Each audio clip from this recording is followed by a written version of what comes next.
હરિપ્રસાદ સાંઈ મહારાજની જય. આત્મીય સમાજની જય જય જય.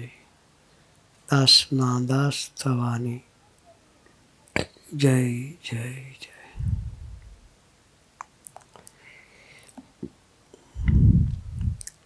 અંકલેશ્વરની ધરતી પર તમારા બધાનું દર્શન કરીને ખૂબ આનંદ થયો.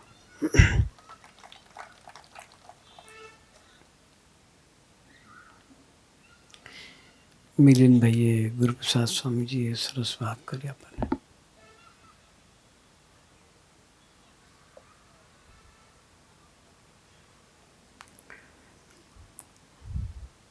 આ બધા પરિવારની ખાનદાનીની વાત કરી.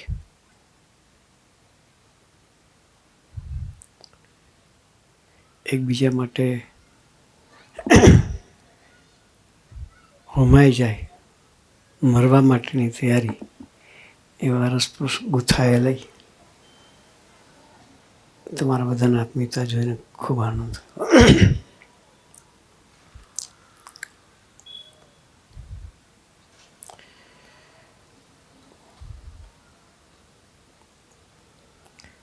ગુરુપ્રસાદ સ્વામીજીએ 5મી જાન્યુઆરી માટેના સમયની વાત કરી.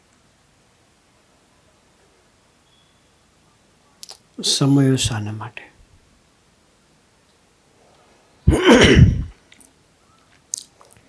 ભેગા કરીને વાહ વાહ કરવા માટે. શાના માટે હોય? ભેગા કરીને વાહ વાહ કરવા માટે. એના માટે સમય નથી કરતા.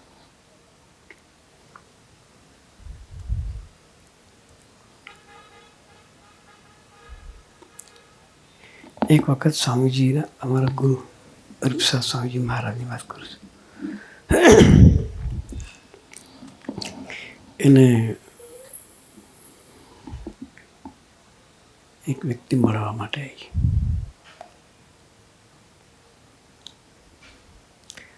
સ્વામીજીને વાત કરી કે સ્વામીજી, તમે આ બધા મંદિરો બનાવો છો, આટલા મોટા ઉત્સવ કરો છો, તો તમને નથી લાગતું કે પૈસા ખોટા વેડફાય છે? કોઈ બુદ્ધિશાળી દુનિયા પર બુદ્ધિશાળી છે, હા,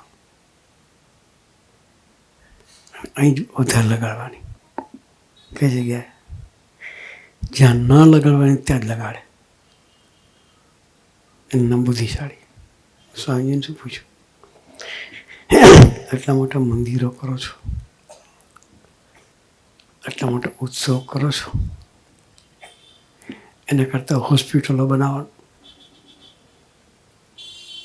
ગરીબોની સેવા થાય. વાત સાચી, ખોટી વાત નથી. ગરીબોની સેવા થાય.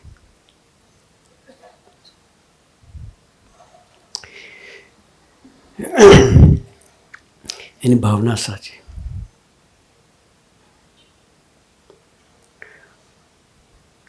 પછી સ્વામીજીએ એક પ્રશ્ન પૂછ્યો જે આપણે બધાએ સમજવા જેવો છે.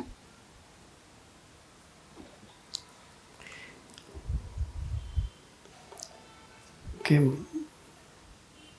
રોગનું રૂટ કોઝ શું છે? બીમારીનું રૂટ કોઝ શું છે? આપણે કંઈક ખોરાક ખરો, ના પડાય. ફાસ્ટફૂડનો જમાનો છે, બીમાર પડાય. પછી બીજો રૂટ કોઝ શું છે?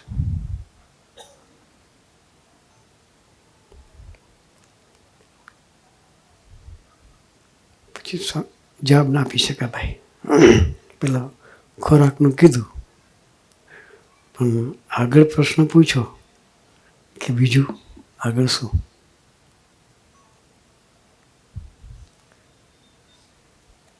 પછી સ્વામીજીએ કહ્યું કે બીમારીઓનું મેઇન કારણ છે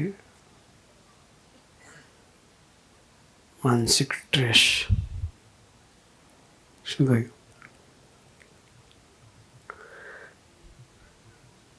કોઈ દવાખાનું છે કે ગોળી ખાવાથી તમારો સ્ટ્રેસ ઓછું થઈ જાય?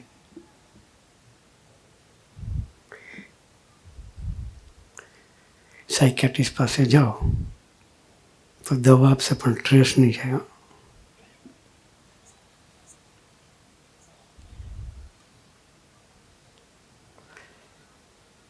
એન્ઝાયટી છે, કોઈ ગોળી છે કે એને એન્ઝાયટીમાંથી બહાર કાઢી શકે? કોઈ ગોળી છે કે શુભ વિચારો પ્રગટાવે? ગોળી ખાઈએ ને સારા વિચારો શરૂઆત થાય. મેડિકલ સાયન્સમાં કોઈ ગોળી ખરી?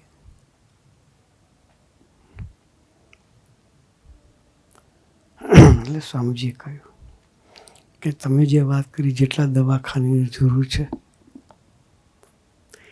એના કરતાં વિશેષ સંસ્કાર ધામની જરૂર છે.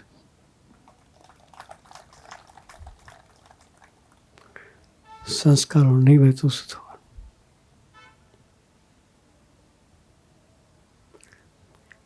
એ સંસ્કારોના સિંચન માટે સ્વામીજીએ ઠેર ઠેર આવા સંતોને મોકલી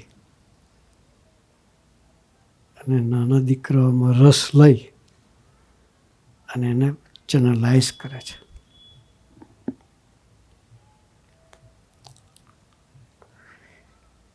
એ કોઈ મેડિસિનથી ચેનલાઇઝ નહીં થાય. કોઈ છોકરાને તમારે ચેનલાઇઝ કરવો હોય તો મેડિસિનથી નહીં થાય. એ કોઈ મેડિસિન છે જ નહીં. તો ત્યાં નિસ્વાર્થ પ્રેમ જોઈશે. શું જોશે? નિસ્વાર્થ પ્રેમ. ઘરમાં આપણને આપણા દીકરા દીકરી પ્રત્યે પ્રેમ હોય છે, પણ સ્વાર્થનો છે. દીકરાને પરદેશ ભણવા બી મોકલીએ તો અંદર એક ભાવના હોય કે મારો દીકરો ભણી ગણીને તૈયાર થાય, સારી જોબ કરતો થાય, સારું સ્ટેટસ થાય, પછી અમને બોલાવે તો જે ઢેડા કરવાના છે ને, શું કે કાઠિયાવાડમાં, ઢેડા કરવાના બંધ થાય. એ ભાવના છે. આવા સંતોનો કોઈ સ્વાર્થ નથી. શું કરવા પ્રેમ કરે? અમે ભગવાનના શરણે થયા છીએ. અમારા રોટલાની જવાબદારી એને માથે છે. અમે હોઈ રહી તો રોટલો આપશે. કશું નહીં કરીએ તોય એમને ખોળે બેઠા છે. જગતમાં કહેવત છે કે જેને જેનો આશરો હોય એને એની લાજ. જેને જેનો આશરો એને એની લાજ. આપણે ઘેર કૂતરું પાડ્યું હોય ને તો એને આપણે સાચવીએ છીએ. નથી સાચવતા? એ બોલતું નહીં તોય આપણે આશરે છે. ક્યાં છે? આપણે એની ચિંતા કરીએ છીએ. બજારના કૂતરા રોડ પર રખડતા હોય તો એની ચિંતા નહીં કરતા. આપણે પાડ્યું હોય તો શિયાળામાં ગોદડું ઓઢાડીએ ને ઠંડી ના લાગી જાય. બીમાર પડ્યું તો દવાખાને લઈ જઈએ. આપણે આશરે છે. તો ભગવાનને આશરે તો ભગવાન ચિંતા નહીં કરે? 100% કરે.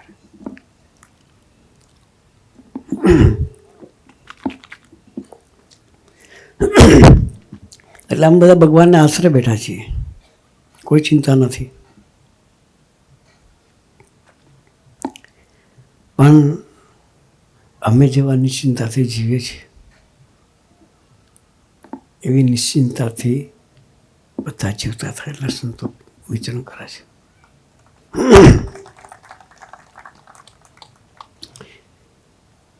ત્રણ વસ્તુ બજારમાં નથી મળતી: નિશ્ચિંતા, નિર્ભયતા અને શુભ વિચાર.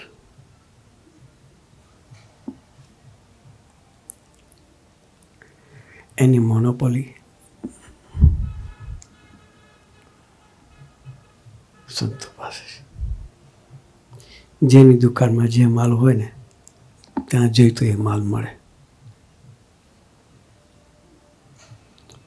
સોનીની દુકાન હોય, જેવરાત ભરેલી હોય, ત્યાં જઈને કહો કે મને એક માણેક બાજરી આપ, તો શું કહે છે? ભાઈ તું સોનું દેખાય છે, તને બાજરી દેખાય છે દુકાનમાં? શું કહીએ? તને દુકાનમાં બાજરી દેખાય છે? લેવા આવે, શરમ નહીં આવતી? ગુજરાતીમાં કહી દઈએ આપણે, કાંઈ દુકાનમાં માલ નહીં તો આપશે ક્યાંથી?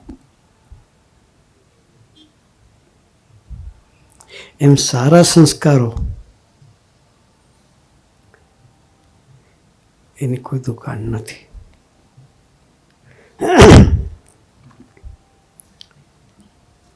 સંતો પાસે જાય તો સારા સંસ્કારો મળે. એક જગ્યાએ અમેરિકામાં વિચરણમાં હતું. એક ઘેરે પધરામણી કરીને બેઠા. 75 વર્ષની ઉંમરના કોઈ વડીલ હતા કાકા.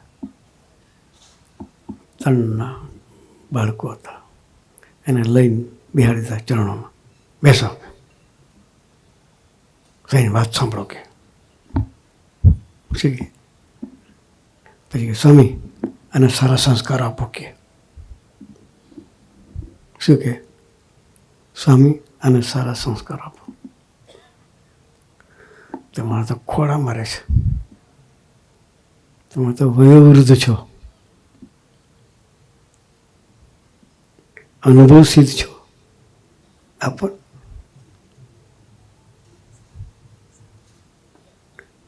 પછી કહ્યું, કાકા બહુ તમે સરસ વાત કરી, અમને તો આવું ટોપિક મળે એટલે અમે રાજી થઈએ. કાકાને કહ્યું, કાકા તમે સરસ વાત કરી. એક દિવસે લાડવો ખવડાવાય નહીં. આજે છોકરું જન્મ્યું અને લાડવો ખવડાવો તો કે મોટું ના થઈ જાય, ખાય નહીં. પહેલી વાત તો એટલે કાકાને કહ્યું, તમારા દીકરાના સંસ્કારનું સિંચન કરવું હોય તો અમારે અઠવાડિયે રોજ સભા થાય છે. અઠવાડિયે આજના તમે કહી દો ને, વાતો કરી નાખીને છોકરાના ગળે ઉતરી જાય ને કાલે મારે ડાયા થઈ ને તમારા પગ દબાવે, વાતમાં માલ નથી. આજની આજ તમારા છોકરાને વાત કરીએ ને કાલે સવારે તમારા પગ દબાવે, એ ન દબાવે. ધીરે ધીરે ધીરે ધીરે સંસ્કારોનું જતન ધીરે ધીરે થાય. એમનું સંસ્કાર આવતા નથી. એટલે કાકાને કહ્યું, કાકા તમે આવો, દીકરાઓને લઈને આવો, રોજ સભા કરો તો ધીરે ધીરે ધીરે છોકરાઓને તમારે કેવું નહીં પડે, ઓટોમેટિક એ તમારી સેવા કરશે. આપણે અપેક્ષા રાખીએ. એક વખત ગુરુ હરિ સ્વામી શ્રી પાસે એક ભગત દર્શન કરવા આવ્યો. બધી પ્રેક્ટિકલ વાતો, નજરે જોયેલી અને લાઈવ કેવી અત્યારના જમાનાને અનુરૂપ. એક ભાઈ ટાબુરે લઈને આવ્યો સ્વામી પાસે. પછી કહ્યું, દાદાને દંડવટ કર કે છે. શું કે? દાદા દંડવટ કર. પેલું છોકરું હાથ છોડીને ભાગી ગયું. શું કહ્યું? હાથ છોડાવીને છોકરું જતું રહ્યું. ફરી ઢહળી લાયા. આપણે શું કરીએ? આ જ કરીએ. હા, એને રાતોરાત ટ્રેન કરી દઈએ, ન થાય. ફરી ઢહળી લાવ્યા. ચાલ દાદાને દંડવટ કર કે. છોકરું પાછું ભાગી ગયું. સ્વામીજી બેઠા બેઠા એ બાપ દીકરાની રમત જોયા કરતા હતા. પૈસા કે અહીંયા કે એમ નહીં કરે કે. શું કે? એમ નહીં કરે, તારે દંડવટ કરાવવા છે. પેલા તું કર, ઠાકોરજીને 5 દંડવટ કહે. શું કહ્યું? પેલા તું ઠાકોરજીને 5 દંડવટ કર કે. એટલે પેલા ભાઈએ સ્વામીજી આજ્ઞા થઈ એટલે ચાલુ કર્યા. 3 દંડવટ કર્યા. પછી સ્વામીજી કહ્યું, હવે પાછળ જો કે. તો જે છોકરો હાથ છોડીને ભાગી જતું તે પાછળ દંડવટ કરતું હતું.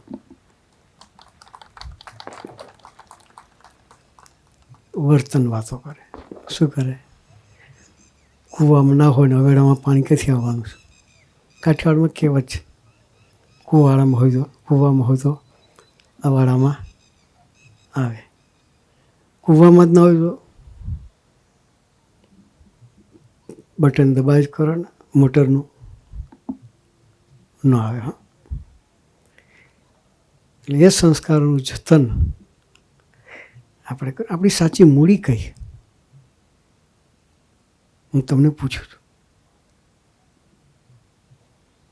2-5 ફેક્ટરીએ 3-4 હાઉસ હોય, બેંકમાં મિલિયન્સ ઓફ ડિપોઝિટ હોય. આપણી સાચી મૂડી છે ને આપણા બાળકો છે. શું છે? આપણી સાચી મૂડી આપણા બાળકો છે. એ મૂડીનું જતન કરવું હોય, એ મૂડીને આપણે સાચવવી હોય તો એને ખાતર બી આપણે સત્સંગ કરવા, તો મૂડી સચવાશે. બાકી એ મૂડી નહીં હચવાય તો આપણે નહીં હચવાઈએ. પછી અમેરિકામાં છે ને પેલા શું કહેવાય, ડે કેર સિનિયરો માટે. અહીં આપણે ભરૂચમાં ઘરડા ઘર છે નહીં મિલનભાઈ? હે, ઘરડા ઘર છે ભરૂચમાં. પછી છોકરાઓ તૈયાર ના થાય એટલે કે બાપાને ઘરડા ઘરમાં મૂકી આવો. શું કે? એને પહેલેથી સંસ્કારોનું જતન કર્યું હોય તો આપણે જે કંઈક કરીશું એ આપણા માટે કરવાનું છે. સત્સંગ કરીશું, દીકરાઓને સંસ્કારોનું જતન કરીશું, એ આપણી સેફટી માટે છે. નહીં તો આજના છોકરાઓ જો આપણે એના સંસ્કારોનું જતન નહીં કર્યું હોય તો આપણી સેવા નહીં કરે. એની પાસે આપણે અપેક્ષા રાખીને બેઠા હોઈએ મારો દીકરો મારી સેવા કરે, તો એને સાચા માર્ગે વાળવો પડશે.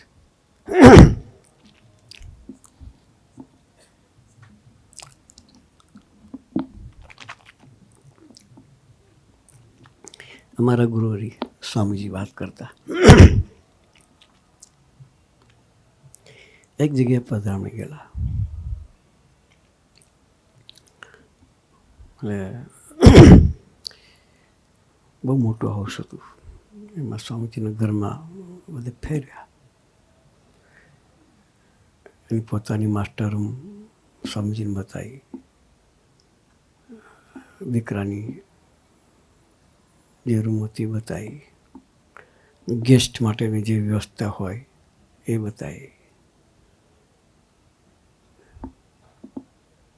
ડાઇનિંગ હોલ, એ બધા હોમ થિયેટર, નવા ઘરોમાં ફેસિલિટી બધી હોય એ બધું બતાવ્યું. પોતાના કિડ્સ માટેની પ્લેઇંગ માટેનો રમકડાની રૂમ એ બધું બતાવ્યું. હજુ અંડર કન્સ્ટ્રક્શન હતું, ફિનિશ કરવાનું બાકી હતું. સાંઈ કહેશો મહિના 1.5 મહિના પછી ફિનિશ થશે, એનું વાસ્તુ કરવાનું છે, તમે પધારશો સ્વામીજીને કહે. સ્વામીજી કરુણ વાક્ય બોલ્યા. સ્વામીજી કે આ સ્મશાનમાં ફરી ન આવું.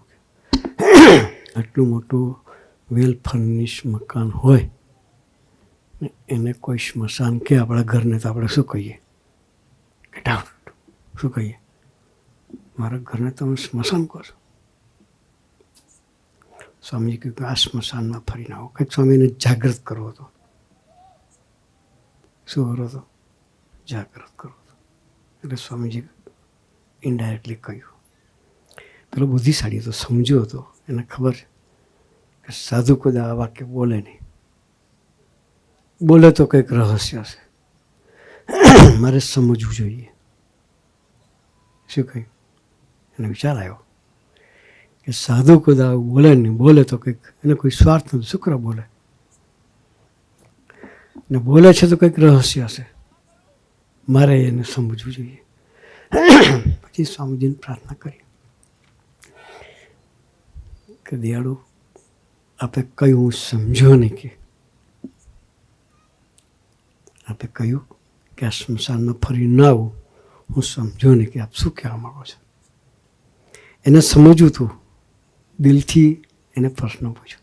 એટલે સ્વામીજીએ કહ્યું કે તમે તમારી માસ્ટર રૂમ બતાવી, તમારા દીકરાની રૂમ બતાવી, ગેસ્ટ રૂમ બતાવી, કિડ્સ રૂમ બતાવી, ડ્રોઈંગ પેલું થિયેટર, એ બધું બતાવ્યું. અમે ઠાકોરજી માટે નાનો ખાંચો નથી કે તમારા ઘરમાં? શું કહ્યું? તમારા ઘરમાં ઠાકોરજી પધરાય એટલો નાનો ખાંચો નથી કે? ત્યારે પેલા ભાઈને કાન પકડી ગયા. સ્વામીજી વાત સાચી કરી ગયા. પછી સ્વામીજી એક વાક્ય બોલ્યા, જે ઘરમાં ઠાકોરજીની સેવા ભક્તિ ન થતી હોય એ ઘર સ્મશાન કહેવાય. શું કહેવાય? સ્વામીજીએ સ્મશાન કીધું એનો અર્થ સ્વામીજી સમજાવ્યો કે જે ઘરમાં ઠાકોરજીની સેવા ભક્તિ ન થતી હોય એ ઘર સ્મશાન કહેવાય. પછી પેલા ભાઈએ કહ્યું કે સ્વામીજી આ ફરી ઘરમાં રોણ મારો, કે તમે જે કહેશો એ જગ્યાએ ઠાકોરજી માટે મંદિર બનાવી દઈશ. કે તમે કહેશો ઇવન મારું માસ્ટર બેડરૂમને મંદિર બનાવવાનું કહેશો ત્યાં બનાવી દઈશ. તમે બતાવો. પછી સ્વામીજીને ફરી ઘરમાં બધે ફેરવા. તો સ્વામીજી એક નાનું સરસ પોકેટ જેવું હતું, એ સ્વામી બતાવે કે આ સરસ પોકેટ સરસ છે, એમાં ઠાકોરજીની પ્રાઇવસી જળવાશે, કે ભક્તિ મર્યાદા જે આપણે કરવું છે બધું સરસ રહેશે, અહીંયા ઠાકોરજી પધરાવો. પછી એણે એ જગ્યાને ઠાકોરજી માટે પધરાવવાનું નક્કી કર્યું. પછી સ્વામીજી એક વાક્ય બોલ્યા, એથી બીજું કરુણ વાક્ય બોલ્યા. પેલું કરુણ વાક્ય તો આપણે ખ્યાલ આવ્યો કે જે ઘરમાં ભગવાનની પૂજા ન થતી હોય એ સ્મશાન છે. બીજું કરુણ વાક્ય સંભળાય, જે મા બાપ પોતાના દીકરા દીકરીને ભગવાનને માર્ગે ન વાળે કસાય છે, કે કસાય કોને કહેવાય ખબર? ખાટકી. કાઠિયાવાડમાં ખાટકી કે આ ભાઈ કસાય, કે જીવતા ઢોરને કાપે એને કસાય કહેવાય. શું કહેવાય? જે મા બાપ પોતાના દીકરા દીકરીને ભગવાનને માર્ગે ન વાળે, કહેતા કે સંસ્કારોનું જતન ન કરે, એ મા બાપ કસાય છે. એના આત્માને અધોગતિ લઈ જાય છે. એટલે મારવા કરતાં ખરાબ. જીવ આત્મા અધોગતિના માર્ગે જાય એ પાપ કેટલું બધું લાગે. એટલે સ્વામીજીએ કહ્યું કે જે મા બાપ પોતાના દીકરા દીકરીને ભગવાનને માર્ગે ના વાળે કસાય છે. એટલે આ બે વાક્ય આપણે અહીંથી લઈને જવા છે. અસંતો વિચરણ કરે છે એટલું એનું એક જ કારણ છે. અસંતો આટલા મોટા ઉત્સવો કરે છે એની પાછળ એટલી જ કારણ છે. એકવાર ઉત્સવમાં એક પરિવાર આવેલો. છેલ્લી વાત કરી, મારી સેવા પૂરી કરીશ.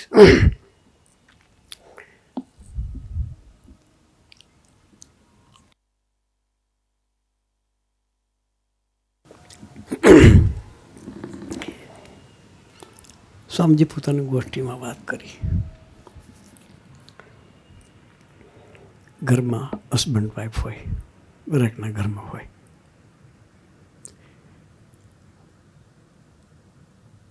કે ઘરમાં પણ અરસપરસ એકબીજાને તુકારે નહીં બોલાવવાના. મિસિસને તો કોક જ મહિમાથી કે ભક્તિથી બોલાવતા હશે. અધિકારનું પાત્ર એટલે ઘરવાળા. કારણ કે એને પણ ક્યારેય તુકારે નહીં બોલાવવાના. તમારા દીકરાને પણ તુકારે નહીં બોલાવવાના. આપણું છોકરું તો આપણે એને ભાઈ કહેવું તો કેટલો અઘરો પડે. પણ શાસ્ત્રોમાં તો કહી કે 16 વર્ષનો હોય એટલે બાપે એને ભાઈ કહેવો પડે. બારે બુદ્ધિને 16 સાંઢ. મેચ્યોર થઈ ગયો છે, એટલે એનું રિસ્પેક્ટ મા બાપ પણ રાખવું પડે. એટલે સ્વામીજી આ શીખવાડતા દરેકને કે તમારે તમારા ઘરવાળીને પણ તુકારા નહીં બોલાવવાના. આ બધી વાતો સ્વામી પ્રવચનમાં કરી. એ રીતે બહેનોએ ભાઈઓની સાથે રિસ્પેક્ટથી જીવવાનું. કદાચ હસબન્ડે કંઈક ગરમ થઈને કહ્યું તો શાંતિથી આપણે એને ગરમ થઈને જવાબ નહીં આપવાનો. તમે સહન કરશો તો એ શાંત થશે. આ બધી વાત સ્વામીજી કરી છે. અને સબ મોટું ફંક્શન હતું, એમાં એક બેન આવેલા, એને આ બધું સાંભળ્યું. પછી એના હસબન્ડ વાઈફનો રોજ ઘરમાં ચાલ્યું કરતા, ઘર્ષણ રોજ થાય. દીકરો એ સત્સંગમાં રોજ આવે, પણ એ પપ્પાને કંઈક કહી ના શકે, મમ્મીને કંઈ કહી શકે ને. પપ્પા કંઈક કહે તો મમ્મી એનાથી ડબલ અવાજે રિસ્પોન્સ આપે એટલે પપ્પા શાંત થઈ જાય. એવું ઘરમાં રોજ ચાલતું હતું. એટલે તે દિવસ પહેલાં બેન સ્વામીજીનું પ્રવચન સાંભળ્યા પછી અઠવાડિયું 10 દિવસ થયા હશે, એના ઘરમાં કંઈક પાછું કંઈક ઘર્ષણ થયું. અને રાતે તો સૂઈ ગયા છે. એની પપ્પાની ફીસી ખસી, કાતલની ચોટલો કાપી નાખ્યો. કોણ? ઘરવાળીનો. બહેનોની શોભા ચોટલો છે. શું છે? બહેનોની શોભા ચોટલો છે. કાપી નાખેલો કેટલું ઇન્સલ્ટ કરે. પેલા ભૈયાની ઘરવાળીની ચોટલો રાતે કાપી નાખ્યો. છોકરાને ખબર પડી કે સવારે મહાભારત થશે. છોકરાએ વિચાર્યું સવારે મહાભારત થશે. તો સવારના પરમાં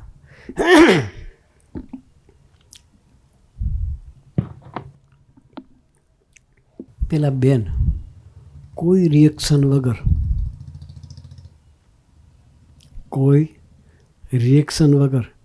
મીઠાશથી સારામાં સારી ચા બનાવીને હસબન્ડને પીવડાવી. પેલો છોકરો વિચાર કરે કે આ હું શું જોઉં છું. રોજ તો સામાન્યમાં તણખા જરતા હતા, આ તો ક્રોનિક હતું ને, તો ચોટલી કાપી નાખ્યું. છોકરાએ પછી મમ્મીને પૂછ્યું કે મમ્મી, કે આજે તમે શાંત રહ્યા એનું કારણ શું છે? તો હું વાત કહું દીકરા, કે તું મને પેલા ઉત્સવમાં લઈ ગયો હતો ને, કે ઉત્સવમાં તારા સ્વામીજી પેલી વાત કરી હતી ને, એ વાત મને યાદ રહી ગઈ, હું શાંત રહી ગઈ. આ લાખો રૂપિયાનો ઉત્સવ જે થાય છે એક આત્મા માર્ગે ચડીને માટે, હાને માટે એક વ્યક્તિ માર્ગે ચડે, અંતરદ્રષ્ટિ કરે અને પોતાના ઘરમાં આત્મીયતાનું વાતાવરણ સર્જાય, એના માટે આ લાખો રૂપિયાનો ખર્ચો થાય છે. ખોટ છે કે ફાયદો? ખોટ કે ફાયદો? એના માટે આવા ઉત્સવ થાય છે. તો આપણે ઘર આંગણે આવો સરસનો ઉત્સવની તક આપણને મળી છે, તો આપણે પણ એ ઉત્સવનો લાભ લઈએ. અને એને આપણે કહી શકાય એ બધાને આમંત્રણ આપી અને ઉત્સવના ભાગીદાર થવા માટે આમંત્રણ આપીએ. અને જે કોઈ ભક્તો આવે, આપણી તો ઘર આંગણે લગ્ન છે, ઘર આંગણે લગ્ન છે. લગ્નમાં આપણે કેટલી સ્વાગતા કરીશું. જે કોઈ ભક્તો આવે એનું આપણે પૂર્ણ લૂંટી લેવું છે. એની સેવા ભક્તિ કરી આપણે એનું પૂર્ણ લૂંટી લેવું. તો આપણે એ ભક્તોને સરસ એવા સેવા કરીને રાજી કરી લેવા છે. તો આવો સરસનો અવસર આપણે આંગણે આવ્યો છે, તો સંતોને સાથે રહી અને સેવામાં નિમિત્ત થઈ, સંતો જે આપણને સેવા સોંપે એ સેવામાં પરિનિમિત્ત થઈ અને ઉત્સવને પોતાનો મનાવીએ. અને ભક્તોનું પૂર્ણ આપણે એને જમાડીને આનંદ કરીને લેવું છે. આપણા ઘરના આંગણે મહેમાન આવે તો કોઈ વસ્તુની ખામી નથી રહેતા, કાંઈ ઘટે નહીં. શું કે કાઠિયાવાડમાં કાંઈ ઘટે નહીં, એમ આપણે કંઈ ઘટે નહીં એવું આપણે કરવું છે. તો સરસનો સમય આપણે કરીએ અને બધાને સેવા કરી અને એનું પૂર્ણ લઈ લઈએ. એ માટે નિમિત્ત થવાની તક આપણને મળી છે. તો ખરેખર નિમિત્ત થઈ સંતોના સાથે રહી અને સેવા ભક્તિ કરીએ, એ જ આપણા સૌને ચરણે અંતરની પ્રાર્થના. સહજાનંદ સ્વામી મહારાજની.